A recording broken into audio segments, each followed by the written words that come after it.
नमस्कार. आपण पाहत आहात शिरूर वार्ता. मी संपादक नितीन पवार.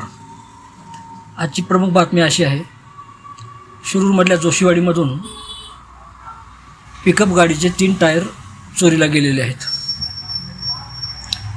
शिरूर तालुक्यातील जोशीवाडी परिसरामध्ये अज्ञात चोरट्याने पिकअप गाडीचे 3 टायर चोरी केल्याची घटना घडलेली आहे.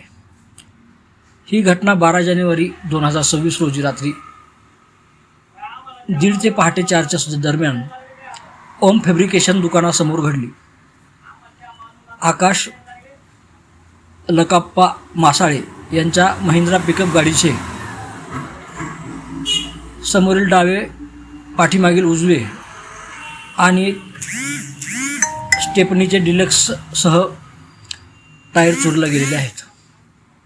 त्यांची एकूण किंमत 21,000 रुपये आहे. या प्रकरणी शिरूर पोलिसांमध्ये गुन्हा दाखल करण्यात आलेला आहे. गुन्हा अज्ञात चोरट्याविरुद्ध दाखल करण्यात आलेला आहे असून शिरूर पोलीस पुढील तपास करत आहेत. धन्यवाद. अशाच बातम्या पाहण्यासाठी शिरूर वार्ता यूट्यूब चॅनल पहा, शेअर करा, लाईक करा, कमेंट करा आणि सबस्क्राईब